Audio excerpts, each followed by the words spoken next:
ഇപ്പോൾ മന്ത്രി VS. Sunilkumar telephone ലൈനിൽ ചേരുകയാണ്. ശ്രീ വി.എസ്. സുനിൽകുമാർ, ധനകാര്യ വകുപ്പ് അഡീഷണൽ ചീഫ് സെക്രട്ടറി കെ.എം. എബ്രഹാമിനെതിരെ വിജിലൻസിന്റെ പ്രാഥമിക അന്വേഷണം നടന്നുകൊണ്ടിരിക്കുന്ന സമയത്ത് തന്നെയാണ് മുഖ്യമന്ത്രിയും ഇന്ന് ധനകാര്യമന്ത്രിയും അദ്ദേഹത്തെ അനുകൂലിച്ചുകൊണ്ട് രംഗത്തെത്തിയിരിക്കുന്നത്.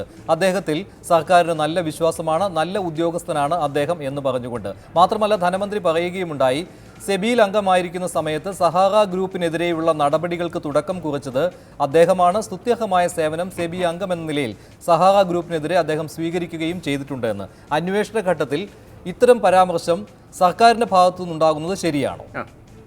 അല്ല, ഇതിപ്പോ ആദ്യം നടത്തുന്ന പരാമർശമല്ലല്ലോ. കേരള നിയമസഭയിൽ തന്നെ മുഖ്യമന്ത്രി കെ.എം. എബ്രഹാമിനെ സംബന്ധിച്ചുള്ള അഭിപ്രായം പറയേണ്ടതായിട്ടുണ്ട്. ആ ഉദ്യോഗസ്ഥന്റെ മികവിനെ പറ്റി പറയേണ്ടതായിട്ടുണ്ട്. അങ്ങനെ പറയുന്നത് അന്വേഷണത്തെ തടസ്സപ്പെടുത്താൻ വേണ്ടിയല്ലല്ലോ.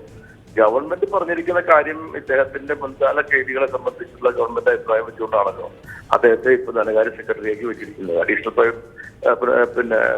ചീഫ് സെക്രട്ടറി എന്ന നിലയിൽ അദ്ദേഹത്തിന്റെ മുൻകാല പ്രവർത്തനങ്ങളെ സംബന്ധിച്ച് ഗവൺമെന്റ് നല്ല മതിപ്പുണ്ട് എന്ന് പറയണ്ടായി. അത് ആ വിഷയത്തില് ഗവൺമെന്റ് പറഞ്ഞ അഭിപ്രായത്തിൽ ഗവൺമെന്റ് ഉറച്ചു വന്നു മാത്രമേ ഉള്ളൂ. അല്ലാണ്ട് തെറ്റെന്താ? അല്ല, ആവർത്തിച്ച് സർക്കാർ ഈ നല്ല സർട്ടിഫിക്കറ്റ് നൽകുമ്പോഴും ഇപ്പോൾ സഹാറ ഗ്രൂപ്പിനെതിരെ അദ്ദേഹം 2400 കോടി രൂപയുടെ അഴിമതി കണ്ടെത്തുകയുണ്ടായി, ക്രമക്കേട് കണ്ടെത്തുകയുണ്ടായി എന്നൊക്കെ പ്രചാരണം നടത്തുമ്പോഴും 2013 വന്ന സുപ്രീം കോടതി വിധിയിൽ സഹാറ ഗ്രൂപ്പ് പോലെയുള്ള കോർപ്പറേറ്റുകൾക്ക് അനുകൂലമായി നിലപാട് സ്വീകരിച്ച ആളാണ് കെ.എം. എബ്രഹാം എന്ന് സുപ്രീം കോടതി വിധിയിൽ തന്നെ പരാമർശിച്ചിട്ടുള്ളതാണ്. ഇക്കാര്യങ്ങൾ മനസ്സിലാക്കാതെയാണോ ധനമന്ത്രി ഇന്ന് സഹാറ ഗ്രൂപ്പിന് എതിരെ നിലപാട് സ്വീകരിച്ച ആളാണ്, അത് എല്ലാവർക്കും അറിയാവുന്ന കാര്യമാണല്ലോ എന്ന് ആവർത്തിച്ച് പറയുന്നത്? അല്ല, ഇതില് ഏതെങ്കിലും ഒരു പക്ഷത്ത് നിന്നുകൊണ്ടല്ല ഗവൺമെന്റ് സംസാരിക്കുന്നത്. ഗവൺമെന്റ് മുമ്പിലുള്ള വസ്തുത വെച്ചുകൊണ്ടാണ് സംസാരിക്കുന്നത്. ഗവൺമെന്റിന്റെ അനുഭവം അനുസരിച്ചാണ് ഗവൺമെന്റ് സംസാരിക്കുന്നത്. ഇവിടെ ഉദ്യോഗസ്ഥന്മാർക്കിടയിലുള്ള കിടമത്സരത്തിൽ ഒരു ഭാഗവാക്കാവാനല്ല ഗവൺമെന്റ് ഉദ്ദേശിക്കുന്നത്. വ്യക്തമായ കാര്യങ്ങൾ നിലപാടെടുത്ത് മുന്നോട്ട് പോകുക എന്നുള്ളതാണ്. ഇവിടെ ഒരു കാര്യം വ്യക്തമാണല്ലോ, ഇവിടെ ഏതെങ്കിലും ഉദ്യോഗസ്ഥന് അഴിമതി നടത്തിയിട്ടുണ്ടെങ്കിൽ ആ ഉദ്യോഗസ്ഥനെതിരായ അന്വേഷണം നടത്തുന്നതിന് ഈ പ്രസ്താവനകളോ നിലപാടുകളോ ഒന്നും ഒരു തടസ്സമല്ല എന്നുള്ളത് വളരെ വ്യക്തമാണല്ലോ. ഈ ഗവൺമെന്റ് ഇപ്പോൾ കെ.എം. എബ്രഹാം എന്തെങ്കിലും തെറ്റ് ചെയ്തിട്ടുണ്ടെങ്കിൽ അത് വാങ്ങിയെടുത്തിന്റെ ഉത്തരവാദിത്വം ഉണ്ടെന്നൊന്നും ഗവൺമെന്റ് പറഞ്ഞിട്ടില്ലല്ലോ. അങ്ങനെയാണോ ഗവൺമെന്റ് പറഞ്ഞിരിക്കുന്നത്?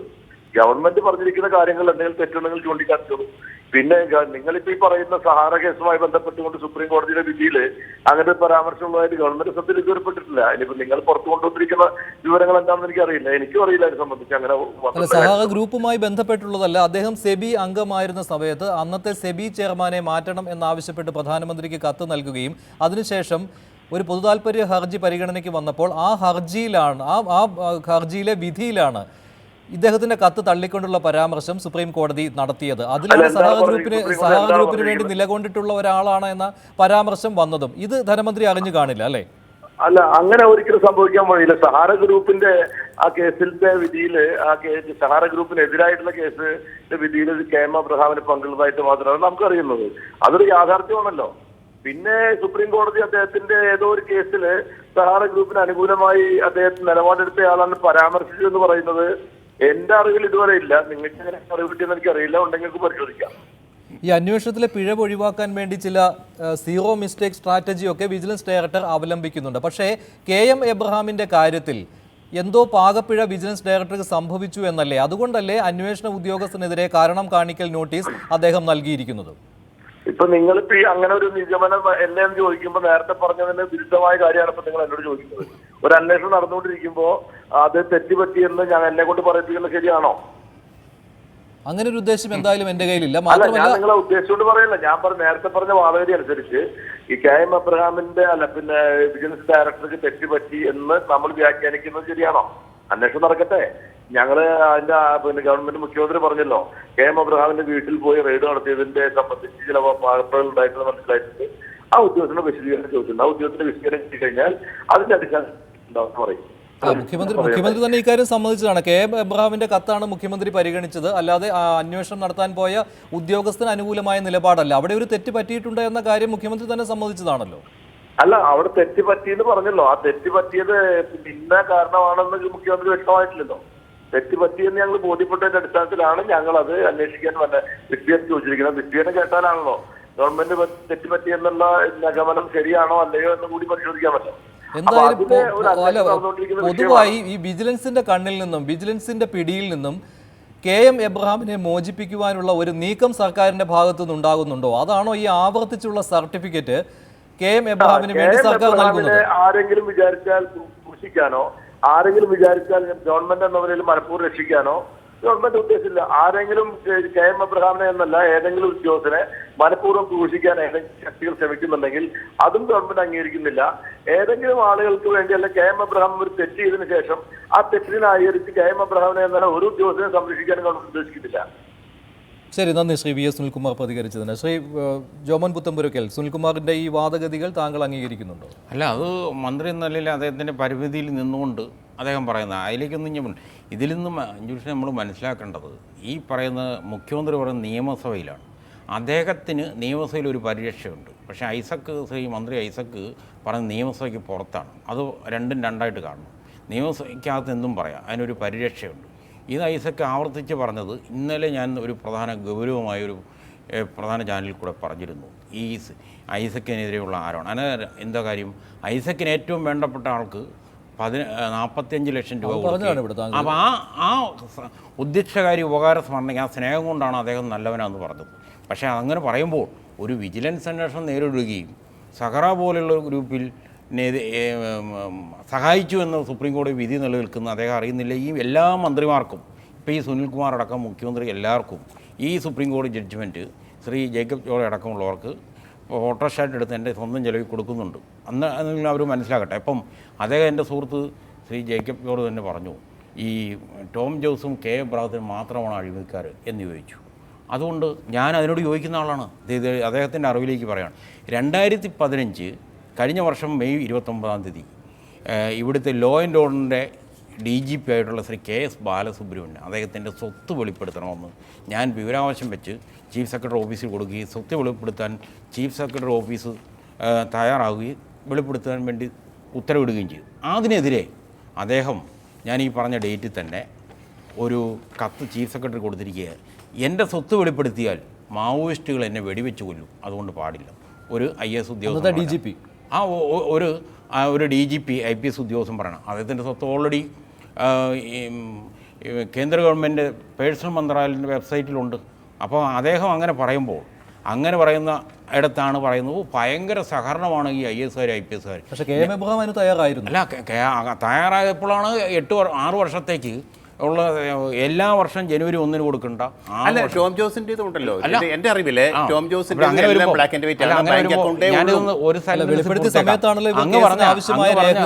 ഒരു കാര്യത്തിലേക്ക് ബാക്കി കയറാം. ഇപ്പം KS ബാലസുബ്രഹ്മണ്യത്തിനെ ഞാൻ ചോദിച്ചു, അത് വെളിപ്പെട്ടു, അയാളുടെ തനിനിറപ്പം വെളിവയ്പാണ്ട് പോലീസ് കംപ്ലയിൻ്റ് അതോറിറ്റി മെമ്പറായിട്ടോട്ട് ഇരിക്കുകയാണ്. പിന്നെ ജീവിച്ചിരിപ്പുണ്ടോന്ന് അറിയത്തില്ല. ഇപ്പം ഇവിടെ തന്നെ മുഖ്യമന്ത്രി ശ്രീ പിണറായി വിജയനും PWD മന്ത്രി ശ്രീ G സുധാകരനും എൻ്റെ പരാതിയുടെ അടിസ്ഥാനത്തിൽ PWD ചീഫ് എഞ്ചിനീയർ പെണ്ണമ്മയ്ക്കെതിരെ വരവിക്കളിഞ്ഞ് സ്വത്ത് സമ്പാദിച്ചു എന്ന് എൻ്റെ പരാതി മേൽ 2 പേരും ഉത്തരവിട്ടിരിക്കുകയാണ്. അപ്പം ആ അഴിമതി നടന്ന സംബന്ധിച്ചുണ്ട്. അതാണ് അടുത്തത്. പിന്നൊരു കാട്ടുകള്ളൻ്റെ കാര്യമുണ്ട്. TO സൂരജിനെ വിജിലൻസ് കോടതി പ്രതിയായിട്ട് തന്നെ എൻക്വയറിക്ക് ഓർഡർ ഇട്ടുണ്ട് മൂവാറ്റുപുഴ. ആ കാട്ടുകള്ളനെതിരെ ഒരുപാട് കാര്യങ്ങളുണ്ട്. അപ്പോൾ സൂരജ് എന്ന് പറഞ്ഞ ആളെക്കുറിച്ചും അഭിപ്രായം അങ്ങേക്കുണ്ടോ? നല്ല സത്യസന്ധനാണ്. അദ്ദേഹത്തിന് എതിരെ വന്നപ്പോൾ ഒരു IAS അസോസിയേഷനും കണ്ടുമില്ല. അതുകൊണ്ടാണ് ഞാൻ ചോദിക്കുന്നത്.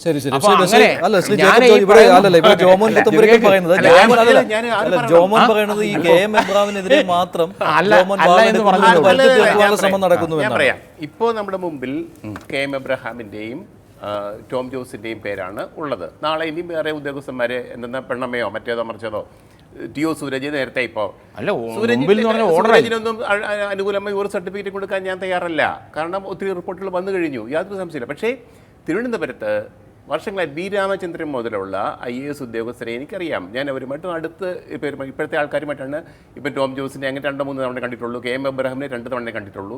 പക്ഷേ പൊതുവേ IAS ഉദ്യോഗസ്ഥന്മാരിൽ ഒരു 99% ഉദ്യോഗസ്ഥരും പ്രഗത്ഭരാണ്, അഴിമതി ഇല്ലാത്തവരാണ്. നോക്കുക, V രാമചന്ദ്രൻ മുതൽ ഇങ്ങോട്ട് ഏറ്റവും ഒടുവിൽ ജയലളിതാംബിക, ബാബു പോൾ, CP നായർ, അവരൊക്കെ എൻ്റെ അടുത്ത സുഹൃത്തുക്കളായിരുന്നു. കേരളത്തിൻ്റെ നല്ല മുന്നിലോട്ട് വെക്കാൻ അഭിമാനത്തോട് മുന്നിൽ കാണിക്കാൻ കൊള്ളാവുന്ന നല്ല പ്രഗത്ഭരായ IAS ഉദ്യോഗസ്ഥർ, അവരൊക്കെയാണ് കേരളത്തിൽ മാറി മാറി വന്ന ഗവൺമെൻറ്റുകളുടെ നയപരിപാടികൾ നടപ്പിലാക്കിയത്. ഇവരെയൊക്കെ കണ്ണുമടച്ചിട്ട് ഇവരെല്ലാം കള്ളന്മാരാണ്, ഞാൻ മാത്രമേ, Jacob Thomas is N upright officer, യാതൊരു സംശയവുമില്ല. ജേക്കബ് തോമസ് കേരളത്തിലെ ഈ വിജിലൻസിൻ്റെ അധ്യക്ഷതയിൽ വിജിലൻസിൻ്റെ നേതൃസ്ഥാനത്തിരിക്കാൻ എന്തുകൊണ്ടും അർഹതയുള്ള ഉദ്യോഗസ്ഥനാണ് ജേക്കബ് തോമസ്. പക്ഷേ അദ്ദേഹത്തിൻ്റെ പ്രശ്നം ഞാൻ മാത്രമേ ഉള്ളൂ അഴിമതിക്കാരനല്ലാത്തത്, ബാക്കിയുള്ളവരെല്ലാം കള്ളന്മാരും കൊള്ളക്കാരുമാണ് എന്ന് അദ്ദേഹത്തിൻ്റെ നിലപാട്. രണ്ടാമത് അദ്ദേഹത്തിൻ്റെ പോലീസിൽ പോലീസ് എന്ന് പറഞ്ഞാൽ ASP മുതൽ ഇങ്ങോട്ട് IPS അല്ലെങ്കിൽ IAS എല്ലാ ഘട്ടങ്ങളിലും പരിശീലനം കിട്ടി വരണം. ജേക്കബ് തോമസ് ഒരു law and order situation face ചെയ്തിട്ടില്ല, ഒരന്വേഷണം കൃത്യമായിട്ട് നടത്തിയിട്ടില്ല, ഒരന്വേഷണവും നടത്തിയിട്ടില്ല. അപ്പോൾ അങ്ങനെയുള്ള ഒരാൾ വിജിലൻസിന്റെ തലപ്പത്ത് വരുമ്പോഴത്തേക്ക് അദ്ദേഹത്തിന്റെ ഇൻഎക്സ്പീരിയൻസ് കൊച്ചി സിറ്റി പോലീസ് കമ്മീഷണറായിരുന്ന ചരിത്രമൊക്കെയുണ്ട്. താങ്കൾക്ക് നന്നായിട്ട് അറിയാവുന്ന കാര്യമാണല്ലോ. പോലീസിൽ പരിചയമില്ലാത്ത ഒരാളാണോ ശ്രീ ജേക്കബ് തോമസ്? അല്ല, അത് അയ്യോ ജേക്കബ് ജോർജ് സാറിനോട് രണ്ട് മറുപടി ഉണ്ട് അതിനകത്ത്. ഒന്ന്, അദ്ദേഹം പോലീസിൽ ഇരുന്ന കാലത്ത് വളരെ ഭംഗിയായി പോലീസ് കാര്യങ്ങൾ ചെയ്തിട്ടുള്ള ആളാണ്. കുറച്ചു കാലമേ ഇരുത്തിയിട്ടുള്ളൂ മാറി മാറി വന്ന മന്ത്രിസഭകൾ. അദ്ദേഹത്തിന് 16 വർഷം അദ്ദേഹത്തെ പോലീസിൽ നിന്നും ക്രമസമാധാന പാലനത്തിൽ നിന്നും 16 വർഷം അദ്ദേഹത്തെ പുറത്തു നിന്നും മാറ്റി നിർത്തിയത് എന്തുകൊണ്ട് എന്ന് ജേക്കബ് ജോർജിനെ പോലെ ഒരാൾ നന്നായിട്ട് അറിയണം. എനിക്കറിയാം. കൊച്ചി സിറ്റി പോലീസ് ഞാൻ മറുപടി പറഞ്ഞോട്ടെ CR, എനിക്കറിയാതെ. കാരണം അദ്ദേഹം എൻ്റെ അടുത്ത സുഹൃത്താണ്. ജേക്കബ് തോമസ് ഞാൻ കഴിഞ്ഞ ദിവസം അദ്ദേഹത്തോട് സംസാരിച്ചു. എൻ്റെ അടുത്ത സുഹൃത്താണ്, നല്ലവനാണ് അദ്ദേഹം. ജേക്കബ് തോമസിന് കൃഷിയാണ് ഇഷ്ടം. അദ്ദേഹത്തിന് കൃഷിയിലാണ് ഡോക്ടറേറ്റ്. അദ്ദേഹത്തിന് കാറ്റിനോട് പെടുന്നതിനേക്കാൾ താല്പര്യം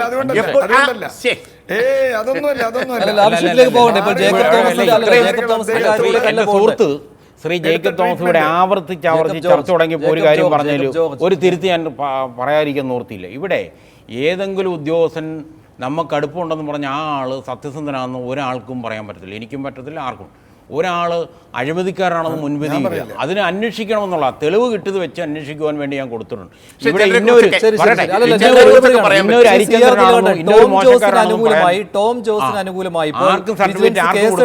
വിജിലൻസ് കേസെടുത്തിരിക്കുന്ന ടോം ജോസിന് അനുകൂലമായി വകുപ്പ് തല അന്വേഷണ റിപ്പോർട്ട് ഇപ്പോൾ പുറത്തു വന്നിരിക്കുകയാണല്ലോ. കഴിഞ്ഞ UDF സർക്കാരിന്റെ കാലത്തായിരുന്നു വകുപ്പ് തല അന്വേഷണം നടന്നതും റിപ്പോർട്ട് നൽകിയതും. ആ റിപ്പോർട്ടിൽ അദ്ദേഹത്തെ കുറ്റവിമുക്തനാക്കിയിരിക്കുകയാണ്. അദ്ദേഹത്തിന്റെ ഭൂമി ഇടപാടുകളൊക്കെ സാധൂകരിക്കുന്ന രീതിയിൽ ഇത് വിജിലൻസിനെതിരെ IAS ലോബി പുതിയ ആയുധമാക്കി ഉപയോഗിക്കുകയില്ലേ? ഒരിക്കലും സാധ്യമല്ല. കാരണം ഒരാള് അഴിമതി ചെയ്തോ അധിക സ്വത്ത് സമ്പാദിച്ചോ സ്വത്ത് വാങ്ങിയത് ശരിയാണോ എന്ന് തീരുമാനിക്കേണ്ടത് ആഭ്യന്തര സെക്രട്ടറിയാണോ? ഇനി ക്യാബിനറ്റ് തീരുമാനിച്ചാലും കോടതിക്ക് അതിനപ്പുറത്ത് തീരുമാനിക്കാൻ അവകാശമുണ്ട്. കോടതിയാണ് അന്തിമമായി തെളിവനുസരിച്ച് തീരുമാനിക്കേണ്ടത്. ഇപ്പോൾ വകുപ്പ് സെക്രട്ടറി പറഞ്ഞാൽ നളിനി നെറ്റോ അന്ന് പറഞ്ഞ എന്ത് കാരണം കൊണ്ടാണെന്ന് എനിക്കറിയില്ല. അന്നത്തെ ഗവൺമെൻറ് സമ്മർദ്ദമാവാം.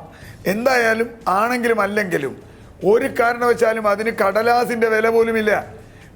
കടലാസിൻ്റെ വിലയില്ല അതിന്. കാരണം കോടതിയിൽ ഇത് ചെല്ലുകയാണ്. എന്ത് തെളിവിൻ്റെ അടിസ്ഥാനത്തിലാണ് നളിനി നെറ്റോ അങ്ങനെ പറഞ്ഞേ? അങ്ങനെ പറഞ്ഞിട്ടുണ്ടെങ്കിൽ നളിനി നെറ്റോ കൂടി അതിൽ ഉത്തരവാദിയാണ്. അങ്ങനെ അത് വരുള്ളൂ. കാരണം ഒരു കളവിന് ഞാൻ സാധൂകരണം നൽകിയ ആളും കൂടി വരും. അതുകൊണ്ട് ഞാൻ വിചാരിക്കുന്ന നളിനി നെറ്റോന് അതിന് പ്രത്യേകമായ അവർക്ക് അതിൻ്റെതായ കാരണങ്ങൾ ഉണ്ടാവാം. അവർ തെറ്റിയതെന്ന് ഞാൻ പറയുന്നില്ല. പക്ഷേ അതിനകത്ത് വസ്തുതകളാണുള്ളത്. അതിന് കുറേ കടലാസാണല്ലോ, രേഖകളാണ്. അതിനകത്ത് ടോം ജോസിൻ്റെ അനീറ്റ എന്ന് പറയുന്ന കുടുംബ സുഹൃത്തിൻ്റെ പവർ ഓഫ് അറ്റേണിറ്റി അദ്ദേഹത്തിൻ്റെ കയ്യിലുണ്ട്.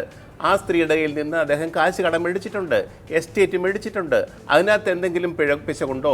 പിന്നീട് നമ്മൾ ചർച്ച ചെയ്യാത്ത വേറൊരു കാര്യം കൂടെ നടത്തിയിട്ടുണ്ട്. ഇൻകം ടാക്സ് അന്വേഷണം നടത്തിയിട്ടുണ്ട്. ഇൻകം ടാക്സ് അതിൻ്റെ അന്വേഷണം നടത്തുമ്പോൾ കുറച്ചും കൂടെ ഉയർന്ന തലത്തിലുള്ള അന്വേഷണമാണല്ലോ. ആ ഇൻകം ടാക്സിന്റെ റിപ്പോർട്ട് കൊണ്ട് ദിസ് ഓഫീസർ പറയുന്നത് ശരിയാണ്, ഞങ്ങളെല്ലാം അന്വേഷിച്ചു. മഹാരാഷ്ട്രയിലെ ഇടപാടുകളെ പറ്റി